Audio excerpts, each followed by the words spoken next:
winners and then we say let's go. So come on, it's time to watch the show.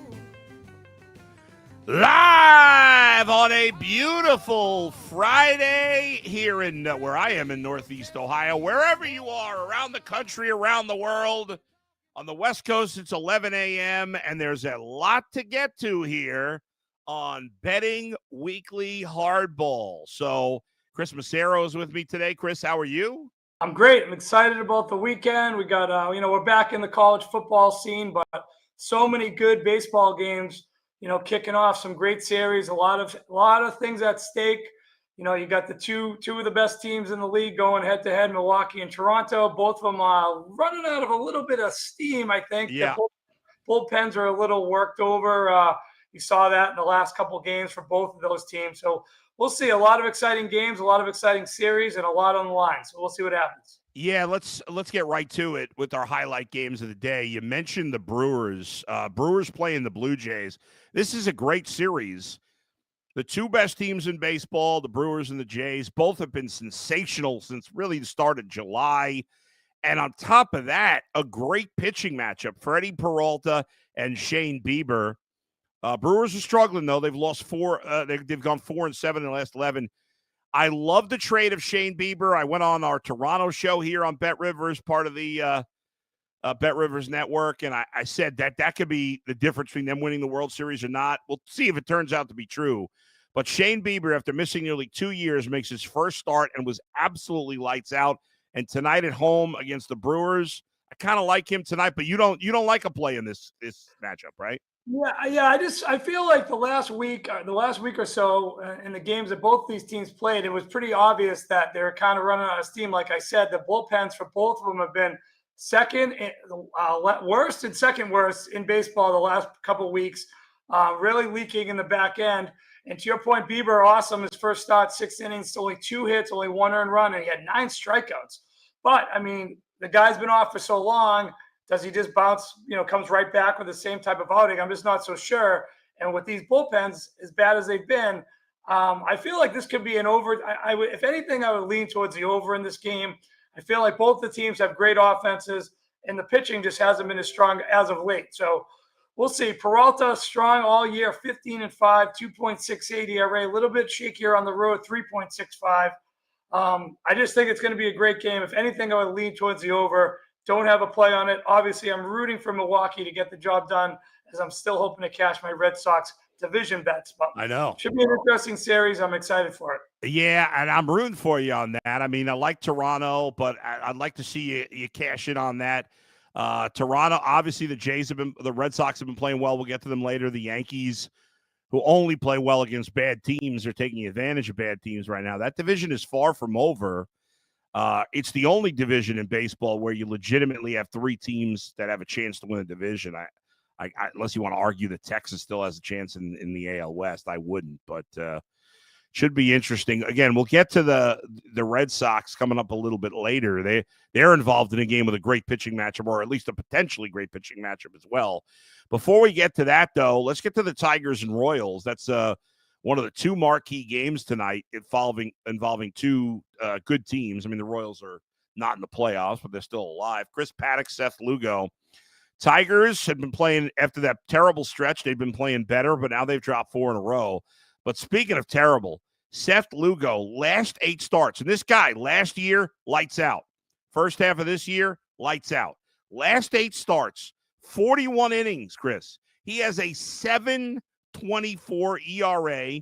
He's given up 12 home runs, and he's allowed 67 base runners in 41 innings. Those numbers are horrific. And not surprisingly, because of that, and because Chris Paddock's not very good either, you like the over in this game. Yeah, I played over 9 -110. I started up to -115, -120. I had it broken down in less than 8 starts. I only had the last 5, and in the last five is even worse. 8.87, 23 in the third innings pitched, 28 hits, 23 earned runs, 8 home runs. We were on the air one day live. I'm not sure if you were hosting or Doug was hosting, and he gave the grand slam in the first to Washington. He just has been out of sorts since then, and Paddock hasn't been much better. I mean, 5-11, 4.98. even worse on the road, 2-6 with a 5.67 ERA. Guys are hitting them pretty well, 270 in the Royals lineup, and that says a lot because the Royals aren't the highest hitting team. They're a lot of punch and Judy hitters. Bobby Witt, Yeah. Obviously an excellent player, but they're kind of hot right now. Kansas City, can they get in? It's they're still 3 games back from the wild card. Anything's possible. But I like the over in this game. It's going to be a warm night in Kansas City. And another factor is both of these guys just faced the opposing teams last week. Lugo didn't pitch too sharp. We know that. Paddock actually did 5 innings, 1 earned run, 5 hits. But I don't anticipate Paddock putting together 2 back-to-back good outings against a team he just saw. So I think this is an over game. It opened at 8.5. It went to 9. It's still creeping more 9 on the juice side. So I like over in this game. I don't think either one of these starting pitchers are going to go too far. Maybe not even 5 innings. So I'm going to play over 9. One other aspect of that Brewers series I wanted to mention real quick was Brewers still have the chance. The huge favorite for most wins in August. But potentially, if they somehow lost out, Boston and Philadelphia still have potential to tie them in that market. It's just been a crazy thing. They started out the month 14-0, the Brewers, and for some reason they still haven't clinched it, which is kind of crazy. So it's just been a little bit of a tailspin for the Brew Crew. But I definitely like over in Detroit, Kansas City. Couple stats prop-wise. Michael Yastrzemski, 7 for 21 with 2 home runs against Paddock. So, maybe a home run prop for Yastrzemski. He's been pretty good out of that leadoff spot, 4 leadoff home runs for the Royals since they picked him up from the Giants. You mentioned the Phillies there and the Red Sox, and again, we'll get to the Red Sox. But last night, a historic night in Philadelphia. Kyle Schwarber, who's already before last night was certainly a legit MVP candidate, had 45 home runs going into the night. Last night, hits 4 home runs, knocks in 9. Can't outdo Nick Kurtz, who had 4 home runs and knocked in 10 early in the season. But he had a chance. Were you watching the game in the 9th inning by any chance, or the bottom of the 8th? I had it. I watched the home run where he hit the 4th, and then he made that comment at the end of the game, like, "Oh, he was just giving him a break or something." Yeah, he popped up with the position player pitching. Yeah. I really hope they consider him more for the MVP. He's got what, 30 more RBI than Ohtani. Ohtani has not pitched well. The team has a losing record when he starts. He's sabotaged his own team's bullpen, as we've mentioned on this show many times. They did get the win the other night when he pitched. That was his first win of the year. But, I mean, I know Schwarber's hitting only 250, but, I mean, way more, more home runs, more RBI.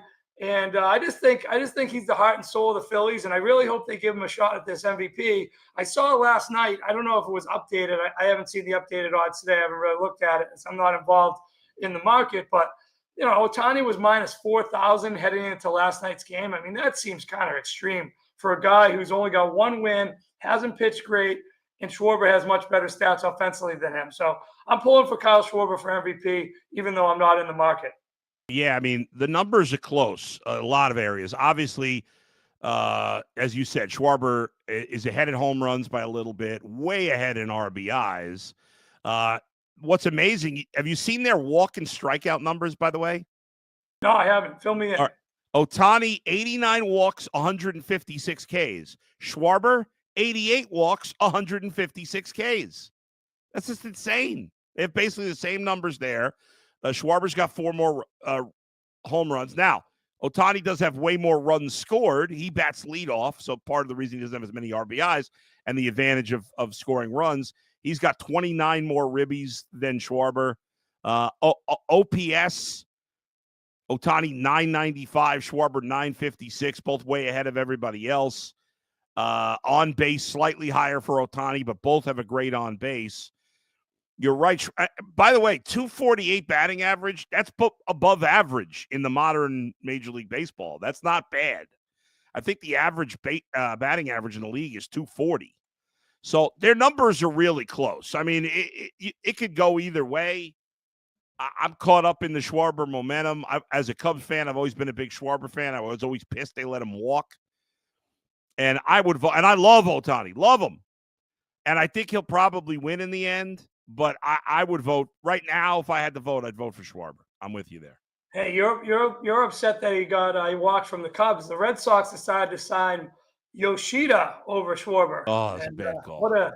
the guy that can, he pops up to right field or grounds out to second every time up. So Yeah. money well spent by Shine Bloom, the ex-Red Yeah. Sox general manager. But listen, tonight, Yeah. Philly momentum. I like it. You got Elder pitching, who pitched halfway decent last time out, which I don't expect to happen again in that bandbox in Philadelphia. I like the Phillies tonight. Minus 182. I think that's kind of short. You got guys that really tattoo Elder pretty well. Nick Castellanos 4 for 8 with 4 home runs. Marsh 4 for 6. Trey Turner, who's been red hot all month, he's 3 for 7. A couple guys on the other side that do hit. Suarez okay. You got Ozzie Albies with 3 home runs and Sean Murphy with 2 home runs. But I really like the Phillies tonight to keep it going. Big win last night, huge momentum. They try the Mets a costly loss last night to the Marlins. They were trying to sneak back into the chance to to win the American National League East. I don't think that's going to happen. Even though Wheeler's out, Suarez and Sanchez have pitched well enough, and I like Suarez again tonight. 3.07 ERA, 5-2 at home. Opponents only batting .217 against them. I think the Phillies get this job done. The Braves are just terrible on the road, 12 games under 500, and Elder's just been a gas can all year. So I'm on 2 plays official already, over in Kansas City, Detroit, and the Phillies minus 182. All right. I like it so far. I'm with you. Folks, before we move on, let me tell you, today's a great day to get on the BetRivers app or go on the BetRivers website because it's Bat Flip Friday at BetRivers. Opt in and place a $10 wager on any player to hit a home run, and you'll receive a profit boost of up to 100%. See the BetRivers app for more details. Maybe a guy like Mike Yastrzemski, who you mentioned earlier there, Chris, that's a good day for the Bat Flip Friday. So maybe Mike Yastrzemski's the play to get that boost. Castellanos, though, how about that? 4 for 8. Yeah, that's true. Only one of his hits are all home runs. So 4 for 8. 4 that is home amazing. Runs for Castellanos. So Castellanos top choice, then Yastrzemski. Yeah, he sees Elder pretty well. So I would lean Castellanos. All right, I was lost at the wheel on that one. Let's get to the next game on the docket here. You mentioned the Marlins beating the Mets yesterday. They'll play again tonight. The Mets, had swept the Phillies. They lose to the Marlins. Exciting pitching matchup here as well. Yuri Perez, young starter for the Marlins, who's done a nice job. And the Marlins, they're not going to make the playoffs. They're probably going to finish under 500. But they've played a lot better than I know I expected, especially in the second half of the year. Jonah Tong, though, will make the start for the Mets. It's his major league debut. We've seen already one young stud in that Met pitching staff. Now their top pitching prospect gets his opportunity tonight. Mets have won 8 of 12 overall. What's your take on this one with a guy making his major league debut? Yeah, you're seeing a lot of these teams bring up their young studs for the playoff push, and I like to see it. McLean, I think, is the other kid's name. He's pitched great, 3 outings in a row. So this kid's supposed to be better. We'll see what happens. I know Perez has been good, but Perez, if you look at his outings, he started the year pretty shaky. Then he had a stretch of 5 or 6 games against some weak hitting lineups where he pitched great. And then the last month, he's been, teetering above 4 ERA. He hasn't been as good on the road, 4.42. He's got a 3-1 record. Small sample size against the Mets. They're hitting him 417, 5 for 12. So I kind of feel like the Mets get back on track tonight. They're so good at home, 44-25. One of the best home records, if not the best home record in baseball. It's tough to back a guy because you haven't seen him, but he's supposed to be better than McLean, and McLean's been awesome. So yeah, it would be Mets or pass. They're 4 up in the wild card, still chasing the Phillies. They're probably they're probably in the playoffs comfortably. It would be Mets or pass. I don't have a play on the game though yet. Yeah, it's always nerve-wracking betting on a guy making his major league debut, but certainly you're not going to bet against them, as you said, with the Mets playing well and the Marlins not reliable. And the Mets have been really good at home. They're a totally different team. They've been great at home. They've been mostly bad on the road. Pirates and Red Sox. This is another fun pitching matchup tonight. Your Red Sox have one of their best prospects making his major league debut, Peyton Tolley, and he'll go up against Paul Skeens. I mean, that's a tough matchup, although I'm sure he doesn't mind facing that Pirate lineup in his first major league starts. Boston's won 4 in a row and 7 of 8, and you think they're going to keep it going tonight? right? Yeah, last night when everyone heard that Tolley was coming up, you go, oh, he's got to face Paul Skeens. He's got to face Paul Skeens. Well, he Yeah, doesn't have to face Paul that's Skeens. right. He has to face the Pirates, who are 29th in Major League Baseball against left-handed pitchers at a ridiculously abysmal 219 clip, only above the Giants, who are 209. So Pirates lineup doesn't hit much of anything, and they don't hit lefties. And I really like the fact that this kid's coming up. It's amazing. He never even stepped foot in professional baseball until this year. Pitched at TCU, high school TCU, Yeah. and he gets drafted this year, and he made a meteoric rise right to the majors very quickly. So I think he's going to pitch all right. And I know Skeens is awesome, and everyone knows the stats: 2.07, a little bit shakier on the road, 2.50. Hasn't faced any Red Sox hitters except Bregman, who went 1 for 3 against them. But the key to me is that the Pirates are 26 games under 500 on the road, 20-46. It's Paul Skeens' first trip to Fenway. Red Sox are so solid at home, 41-25. So that's a differential of 42 games, 26 under 500 to 16 over. And you're getting the Red Sox at -118. So it's a very cheap price. I know it's Skeens, but I think the Red Sox keep this momentum going. They just went 7-1 on the road. They haven't been a great road team all year. They're getting that going. Now they're coming home with one of the best teams in the league, 41-25, like I mentioned. I'm going to make the Red Sox my third official play of the day. Yeah, I think it's a good play. I like a Nerfy in this one also. You get behind that or no? Yeah, well, Skeens has only given up a run in the first inning once all year. Yeah. So I could see that happen. This kid's got a funk. I was watching some clips of Tolley overnight, just trying to understand how, what type of style pitcher he is. He's got a funky delivery, left-hander, comes across on you, looks very uncomfortable to hit. Yeah. He's got electric stuff. He's number one prospect. So it's weird. The Red Sox sometimes don't do this move where they bring up a guy in the middle of the stretch run to make something happen. But, it could be some people I was talking to last night, like it's very reminiscent of the year that the Rays brought up David Price, a big lefty, throws gas, for their run to the playoffs a few years back. So I really like this play tonight. Just Red Sox at home at that cheaper price. I know it's Skeens, but I'm excited for this game, and I think the Red Sox are going to continue the winning streak. They just swept Baltimore 4 in a row. They're going for win number 5 in a row tonight, and 8 out of 9. Let's see if it can happen. And even if they fall behind early, I'm not counting them out because Skeens is generally doesn't go that deep into games because they're careful with them. And that's when the Red Sox could pull this. I could see it being like a 1-1 game early, and then the Red Sox kind of, opening things up in the final few innings against the Pirates. Yeah, they've been very, that's been the similar MO in the last few games. It's been low scoring early. They just grind away. Yesterday against Baltimore during the day game. They kind of it's close. They hit a home run, and then the night before they had the miscue in the outfield. They dropped the ball, and then they 2-run home run. So they've been scoring late, and they've been very clutch in the late game situations. I could definitely see that happening again. Pittsburgh obviously doesn't have a strong bullpen. All right.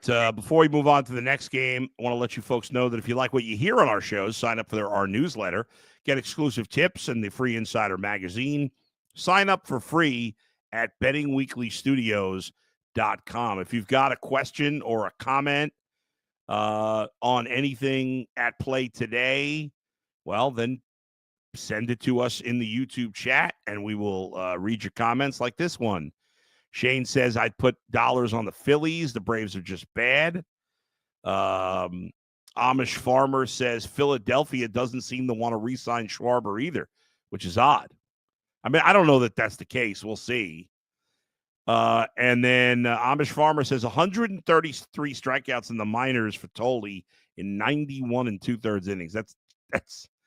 I mean, you listen. There's a bigger gap, I think, than ever between the minors and the majors these days, but that's still pretty scary. Yeah, like I said, his delivery is a little funky. He comes across on you. He's a big left-handed guy. He looks a lot older than he is. He's only 22 years old. He's got that picture with the big mustache. He kind of looks like Schwarber a little bit. So I'm excited for the game tonight. And what a great atmosphere. Fenway Park. Paul Skeens, his first trip there, and he gets to meet the Red Sox best pitching prospect. So definitely appointment TV for me. Yeah, the Schwarber contract, by the way, will be interesting this offseason because as good as he is, He's going to be 33 at the start of next season. And, he has a body type that may not, like, he could go over the cliff in a hurry. I'm not saying it's going to happen next year, but I'd be nervous to give him a long-term deal at this point at 33 years old, but we'll see. Yeah, the only thing with him though, he's such a good guy with the eye. He knows the strike zone so well. He doesn't. I know he strikes out a lot because he's going for the home runs, but he walks a lot.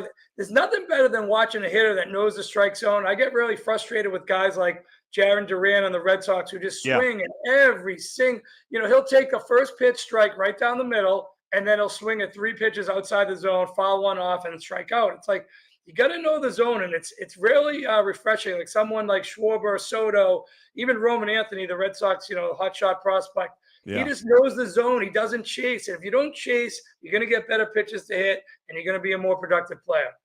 And Schwarber, in his 4 years in Philadelphia, played 155 games in 22, 160 in 23, 150 last year, and he's played 134. Which I believe is every game. Is that every game? I think he's played all. If he hasn't played every game, he's played almost. Let's see. The Phillies have played 134. He's played in every game this year. So he's been durable. He's been reliable. All right, let's get to the next game on the docket, and that's the Cubs and Rockies. Talked about the Cubs getting swept by the Giants. The reason I brought this game up is just because of Cade Horton, as the Cubs have mostly struggled outside of a week against the Brewers and Giants in the second half. It's kind of gone under the radar how good that rookie Cade Horton has been since the start of July. Here's the numbers since the start of July. 9 starts for Cade Horton. 48 and 2/3 innings, 6 earned runs for a 1.11 ERA. And by the way, he gave up 4 of those 6 runs in one start. So in his other 8 starts, he's given up 2 runs in like 42 innings, which is insane. 48 base runners in 48 and 2/3, which gives him a whip under 1 for a starting pitcher. That's great. Just under a strikeout per inning at 44 Ks and 42 and a third, 48 and 2/3. But we'll see. It's Coors Field. I get it. But Cade Horton has been as good as any pitcher in baseball since the start of July. Well, he's the Rookie of the Year favorite, correct? Yep. Yeah. It's really tough, though, for me, based on the way the Cubs have been playing and what, the road trip they're on, the 5-game series against the Brewers that obviously took a lot out of them. To lay 235 against the Rockies, it is the Rockies, and the Rockies are terrible. I'm just not sure. Now, was it Horton or Boyd that had the blister on their finger?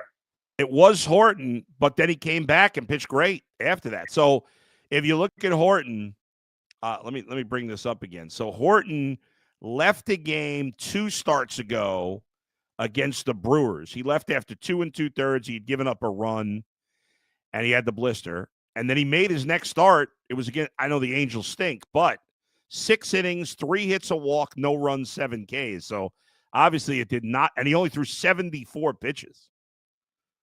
Yeah, okay. I mean, I was just, I was a little concerned about that. They probably glued it back on or whatever they do to those blisters. It's just tough to take a team minus 235 that seems to be reeling and not hitting, and they're going to need Horton to pitch well tonight. But I just can't lay 235 with a team that's lost 3 in a row. Granted, it's the Rockies, but nothing on this game for me. A couple guys that do hit Marquez pretty well is Ian Happ, 6 for 13, and Dansby Swanson, 5 for 10. So 2 guys you might want to look at for total bases or some hit props there at Coors Field. We know that Nick Kurtz is going to win Rookie of the Year in the American League. That's over. But the National League Rookie of the Year is very much in play. So you mentioned Cade Horton. He's plus 170. He's the favorite, but only by a little bit. Drake Baldwin is plus 190. The Braves catcher has been really good. Isaac Collins has come out of nowhere for the Brewers at plus 200. Matt Shaw has been interesting. He's had a good second half, plus 3,000. Augustin Ramirez, the good hitting catcher on the Marlins, plus 4,000. Jacob Mizorowski, plus 10,000. Obviously, he's been a little banged up the second half. But Horton, Baldwin, and Collins, all very close in the odds. Who would you go with if you were laying a couple of ducats on that? I feel like Horton's, the rightful favorite. He's got the most name recognition. A couple of those other guys I definitely couldn't pick out of a lineup. So 8-4 and a team that's going to the playoffs with a 2.88 ERA, that's pretty solid. And, Cubs are a big name brand as well. So Horton's definitely the rightful favorite. Yeah, that factors in sometimes, no doubt. It's unfair, but that certainly is the case that happens sometimes. All right, let's now go around the league and take a look at the other games going on. All the action is at night, of course. First game of the day is at 6:40 Eastern, 4 hours and 15 minutes from now. Matthew Liberatore is on the hill against the Reds and Zach Littell. Any play for you in this one? No, it's just an ugly game, and the Reds just can't seem to get out of their own way. They were trying to make a push. They got it to one game for the wild card. Now they're 3 or 4 back on a 3-game losing streak. And I have them over 78.5 wins. And I figured, oh, this is a lock. They only need, 11 more wins. And they just, they go on. They're one of the streakiest teams in baseball. They win 5 in a row. They lose 5 in a row. And that's why they're 2 games over 500. They got Littler going tonight, Littell going against Liberatore. Yeah. 2 guys, middle of the road pitchers. Liberatore 6-11, 4.27. I mean, I guess I would lean Reds, but they've lost 3 in a row. I'm not gonna lay the number. They do play a lot better at home, 36-29. And St. Louis is really terrible on the road, 29-37. So it'd be Reds or pass, but I don't have a play. I don't like backing teams on 3-game losing streaks. No, I don't like a play in that game. Rays Nats, 6:45 Eastern. Adrian Hauser for the Rays, Mitchell Parker, who's been awful for the Nats. What do you think here? Anything? Again, Tampa lost 2 in a row. Washington's lost 5 in a row. So 2 teams on losing streaks. But to your point, Mitchell Parker has been absolutely terrible. His last 5 starts, he has a 12.00 ERA. So, yeah, you'd have to be on Tampa. Here. Hauser's pitched, pretty well. Not as good for Tampa as he did for the White Sox. Right. But I figure, and Washington doesn't have a good home record either. 13 under 500 at home. So definitely Tampa or pass. I don't have a play on the game, but I kind of lean Tampa here. All right, I want to look ahead to Sunday a little bit, folks. Players can log in each Sunday of the promotional period, which is including right now, for a 33% profit boost to use on any Sunday night baseball game, same game parlay. So make sure you take advantage of that. This Sunday, the Sunday night baseball game is the Braves and the Phillies on ESPN. Jesus Luzardo will pitch for the Phillies. And Hurston Waldrep, who's been great, another rookie who's been excellent since coming up for the Braves. So that'll be the Sunday night game to take advantage of there. All right, next game on the docket tonight, though, as we get back to the Friday action, and that's the Cleveland Guardians. They're at home facing the Mariners. If the Guardians want any chance of making the playoffs, and I don't think there's any way they're going to do it, but they are playing the last wild card team, so in theory, if they swept them in a 3-game series, I'd still give them a chance. I don't think that'll happen, but the Mariners have not been playing well lately. Guardians, after losing 9 of 10, have now won 2 in a row. George Kirby, Logan Allen in Cleveland tonight. Josh Naylor gets to face his old team. Any play for you here? Haven't played this game yet, but I'd be leaning Cleveland. I don't like Logan Allen much, but listen, Kirby is not the same guy on the road as he is at home. On the road, he's only 4-3 with an over 5 ERA, 5.08. And I'm telling you, this Indians, whatever team, I like to call them the Indians still, but the Indians team, they're hitting 366 against them, 15 for 41. Stephen Kwan, 5 for 11 at 455. And Jose Ramirez, 5 for 9 at 556. So some guys in the, 2 of the better hitters on the Cleveland team really hit Kirby well. He's not a good pitcher on the road. I don't have a play on the game yet, but I do like the way Cleveland's playing. I mean, they came back twice in that last series. They won 2 in a row. They played decent at home. And don't you kind of feel like Seattle, after all those moves they made and all the hype with Raleigh, that they could just potentially blow this thing and not make the playoffs? I have that on my radar for them not to make the playoffs. Something's just not right about the Seattle team. All the big moves, all the hype with Raleigh, and they still can't they can't lock it up yet. I feel like they should be leading the division. I mean, it's not like the Astros have played that great, but for some reason, Seattle just can't get over the hump. They're always 2 back or 2.5 or 3 back. And I just feel like they need a big series, or they need to get home and win like 7 in a row, because the longer it gets, the more nerve-wracking it'll be for Seattle, for a team that's usually, not when it comes September and October, that's when they fade away. So I'm a little concerned about this Mariners team. So a couple things on the Mariners. They made the big trades for Suarez and Naylor, and neither has played particularly well for Seattle. That's really hurt them. Naylor got off to a good start his first week there, but he struggled since. Suarez has been terrible. And their pitching, which has been their bedrock, has, for the most part, been a disappointment, especially their starters. Everybody's talked about they got the best starters, but they haven't been this year. The guard, to me, this game is a stay away. I just never trust the Guardians' offense. They just don't score enough runs. They've scored, even with winning the last two, they have scored a total of 12 runs in their last 7 games. That's less than 2 runs per game. I just can't trust their offense. All right, next game on the docket, the Yankees, who, as I mentioned, they've been terrible. If you go back to just before the All-Star break, remember the Yankees played the Cubs right before the break and lost that series to the Cubs. The Yankees have lost every series against the good teams since that series. Their record against good teams is terrible, but they've beaten up the bad teams. The White Sox are a bad team. They beat them yesterday. Yoendris Gomez, who I believe was a Yankee prospect at one point, is pitching for the White Sox tonight. For the Yankees, Carlos Rodon, who for the most part has been excellent this year. He's had a couple of bad starts, but he's really been even better than Fried, who's been terrible the second half. And he played White Sox Yankees. Yeah, I mean, this would have to be Yankees or pass. To your point, that was a great stat you came up with there. The Yankees, they just cannot hit any good pitching, but they're just absolutely amazing against the bad pitching. My brother's a Yankees fan. He says it all the time. He goes, "Oh, they'll hit 6 home runs against the worst pitcher." But you trot out anyone above average, and the Yankees lineups, the bats go quiet. So I'm not sure about this Gomez. He's only got 3 starts, 4.7 ERA, so he's probably not one of the elite pitchers in baseball. Although his last start was pretty good, 4.2, 4 2/3, only 2 hits and 0 runs versus Minnesota. Rodon's pitched really well against this White Sox lineup. Only one hit for the White Sox in 28 plate appearances against Rodon. He's 14-7, 3.24. It'd be Yankees or pass. I'm not gonna lay 230 with this Yankee team, but they just really do crush bad pitching, and you can see it the last couple nights. Really destroyed the Nationals when they were down in Tampa. They had all those home runs. I mean, it's a home run or nothing too. So that's another factor. And when the playoffs comes around, that doesn't work. So they're not really a threat come playoff time, but they are a threat for bad pitching. Yeah, no doubt about it. It's funny how much baseball's changed over the last decade plus. And I agree with you. We think of a 4 2/3 inning start, because he gave up 0 runs as a good start. First of all, 20 years ago, you'd never have a pitcher 0 runs and 4 2/3 come out of the game. That would never happen.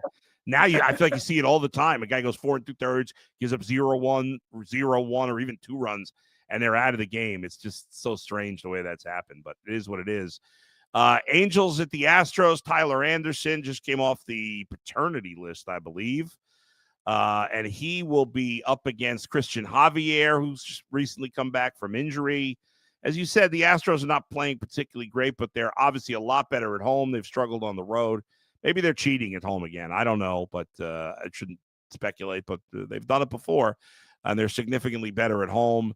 And obviously they're a big favorite tonight.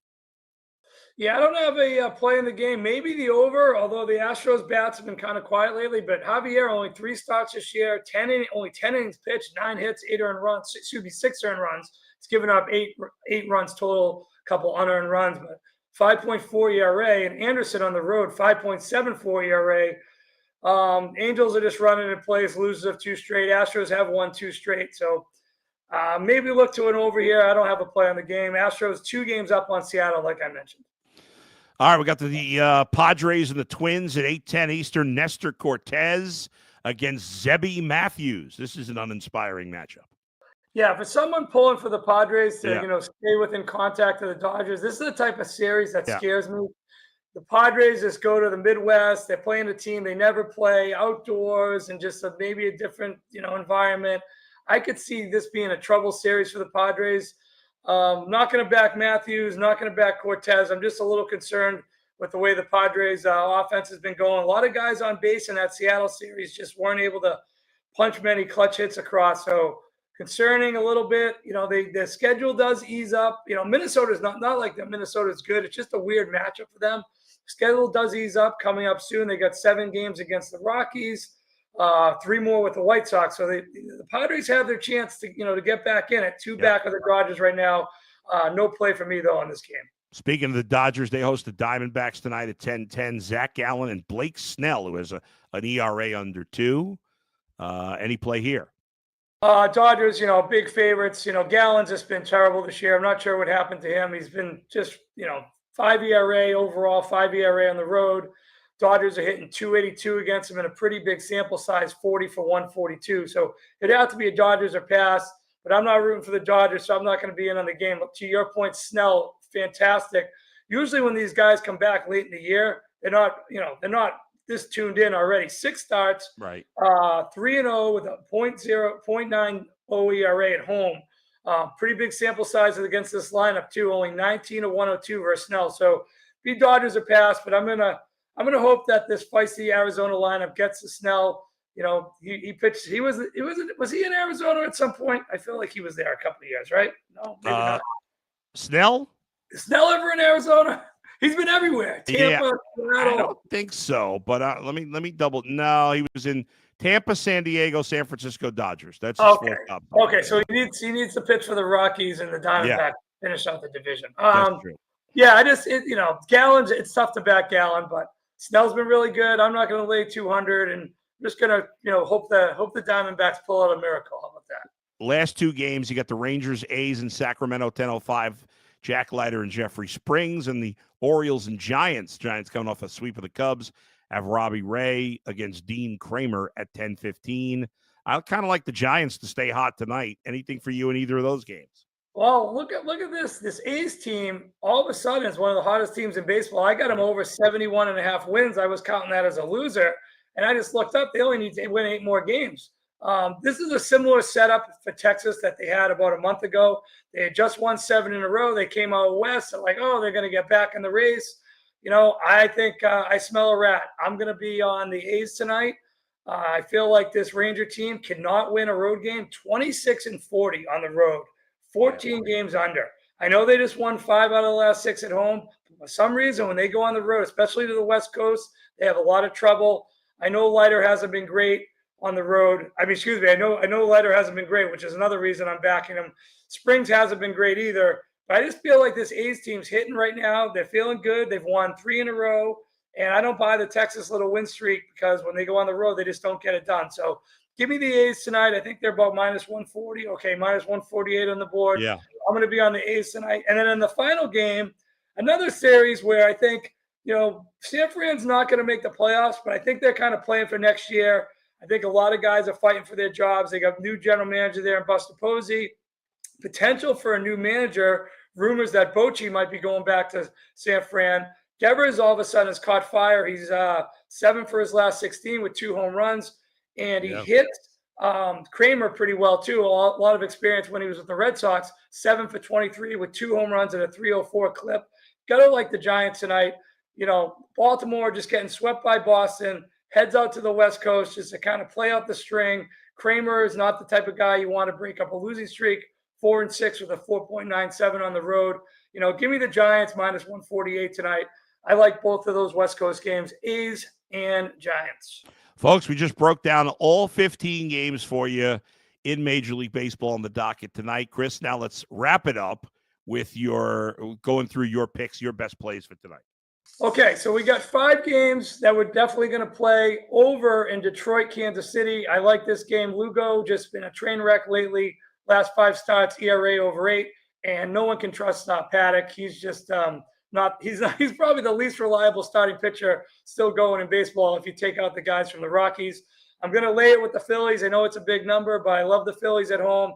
And Elder, I don't anticipate pitching 2 strong games in a row for the Braves. Couple of guys we mentioned for home run props. Nick Castellanos, 4 for 8, 4 home runs versus Elder. Marsh and Turner also hitting Elder well. So 3 of the best hitters, solid numbers versus Elder. We're also going to go with the Red Sox. I like this young kid coming up. Pirates do not hit lefties very well. 29th in baseball at a .219 clip, only better than the Giants. So I think the Pirates lineup's going to struggle, even though Skeens is pitching like the Red Sox at home, great home record. Pirates terrible on the road. And then we're going to go with the two Bay Area teams, the A's and the Giants, both catching terrible road teams off of trips back to the West Coast. I like both the home teams, both around minus 148. Good luck with all your wagers tonight, both for you, Chris, and for everybody else listening or watching. Thank you all for joining us. Thanks to Shane for producing. Betting Weekly Fast Break is coming your way at 3 p.m. Eastern with Doug Kazarian and Wes Reynolds. So check out that in about 19 minutes. Until then, everybody have a great weekend. We'll talk to you next time right here. It's Betting Weekly Hardball, part of the Betting Weekly Studios under the Bet Rivers umbrella. See you, everybody.